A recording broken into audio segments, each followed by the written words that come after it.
So നിങ്ങൾക്ക് ഈ phone recharge ചെയ്യുമ്പോൾ ഈ സിനിമ ടിക്കറ്റൊക്കെ ബുക്ക് ചെയ്യുമ്പോൾ നിങ്ങൾക്ക് കുറച്ച് ക്യാഷ് സേവ് ചെയ്യണോ?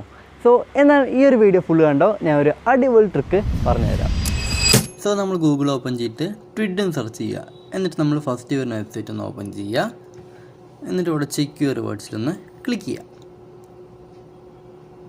എന്നിട്ട് നമുക്ക് രജിസ്റ്റർ ചെയ്യേണ്ട ഫോൺ നമ്പറോടെ എൻ്റർ ചെയ്ത് കൊടുക്കുക.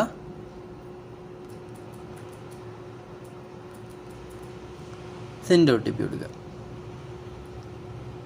എന്നിട്ട് സബ്മിറ്റ് കൊടുക്കുക.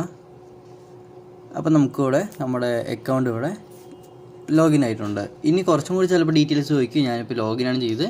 രജിസ്റ്റർ ചെയ്യുമ്പോൾ എന്തൊക്കെ ചോദിച്ചൊന്നും എനിക്ക് ഓർമ്മയില്ല, അതുകൊണ്ട് ഫോൺ നമ്പറും മാത്രം മതിയായിരിക്കും. സോ അങ്ങനെ നമുക്ക് രജിസ്റ്റർ ചെയ്യാനായിട്ട് സാധിക്കും. സോ ഇനി നമുക്ക് എങ്ങനെയൊക്കെയാണ് നമ്മുടെ മൈജിയോ ആപ്പിലും ഇല്ലെങ്കിൽ നമ്മുടെ ബുക്ക് മൈ ഷോയിലൊക്കെ യൂസ് ചെയ്യാൻ നോക്കാം. സോ നമ്മളിവിടെ മൈജിയോ ആപ്പ് എടുത്തിട്ടുണ്ട്. സോ ഇതിൽ നമുക്ക് വേണ്ട പ്ലാൻ ഇവിടെ സെലക്ട് ചെയ്ത് കൊടുക്കുക. സോ ഇവിടെ പേയ്മെൻറ്റ് ഓപ്ഷൻസിൽ ട്വിഡ് എന്നിട്ട് കാണാൻ സാധിക്കും. സോ അതിലൊന്ന് ക്ലിക്ക് ചെയ്ത് കൊടുക്കുക.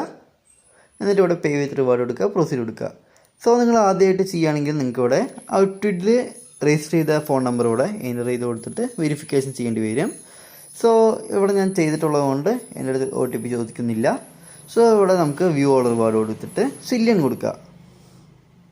സോ അപ്പോൾ നമുക്കിവിടെ എൻ്റെ കയ്യിൽ 20 കോയിൻസ് ഉള്ളതുകൊണ്ട് എനിക്ക് 5 രൂപ റെഡ്യൂസ് ചെയ്തിട്ട് കിട്ടുന്നതാണ്. ഇത് നിങ്ങൾ ഈ റീചാർജ് ചെയ്യുമ്പോൾ നിങ്ങൾക്ക് കോയിൻസ് ആഡ് ചെയ്ത് വരുന്നതാണ്. അവിടെ നമുക്ക് രണ്ടാമത്തെ ഓപ്ഷൻ നോക്കി കഴിഞ്ഞാൽ 2x coins up to 6 coins. ഈ ഒരു റീചാർജ് എനിക്ക് 6 കോയിൻസ് വരെ കിട്ടുന്നതാണ്. സോ ആ ഒരു കോയിൻസ് ഒന്നായിരിക്കും നമ്മൾ മൈനസ് ചെയ്തിട്ട് നമുക്ക് ഈ റീചാർജ് ചെയ്യാനായിട്ട് സാധിക്കുക. സോ ഇവിടെ നമുക്ക് പേയ്മെൻറ്റ് മെത്തേഡൊക്കെ നമ്മുടെ UPI വാലറ്റ് പിന്നെ ക്രെഡിറ്റ് കാർഡ് ഡെബിറ്റ് കാർഡിൻ്റെ നമ്പേഴ്സൊക്കെ വെച്ചിട്ട് നമ്മൾ ചെയ്യുമല്ലോ. സോ അതേപോലെ ചെയ്യാനായിട്ട് സാധിക്കും. സോ ഇനി നമുക്ക് നമ്മുടെ ബുക്ക് മൈ ഷോയിൽ എങ്ങനെ ചെയ്യാൻ നോക്കാം. സോ ഞാൻ ബുക്ക് മൈ ഷോയിൽ ഫുള്ളൊന്നും കാണിക്കുന്നില്ല, നമ്മുടെ പേയ്മെൻറ്റ് സൈഡ് മാത്രമേ കാണിക്കുന്നുള്ളൂ. സോ ഇവിടെ പേ വിത്ത് റിവാർഡ് വേണ്ടി കാണാൻ സാധിക്കും. സോ അതൊന്ന് നമുക്ക് ക്ലിക്ക് ചെയ്യുക. എന്നിട്ട് പേ കൊടുത്തു കഴിഞ്ഞാൽ നമുക്ക് നമ്മുടെ നേരത്തെ മൈജിയോയിൽ കണ്ടുപോലെ തന്നെ ആ ഒരു ഇൻ്റർഫേസ് ഇതിലും കാണാനായിട്ട് സാധിക്കും. കണ്ടില്ലേ?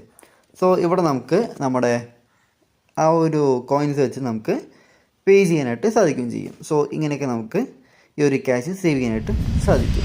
സോ ഈ ഒരു ട്രിക്ക് നിങ്ങൾക്ക് യൂസ്ഫുൾ ആയിട്ടുണ്ടെങ്കിൽ ജസ്റ്റ് ഒന്ന് ലൈക്ക് ചെയ്യുക, ഷെയർ ചെയ്യുക, സബ്സ്ക്രൈബ് ചെയ്യുക and click the bell icon. So അപ്പോൾ അടുത്ത നല്ല വീഡിയോ വീണ്ടും കാണാം. So by.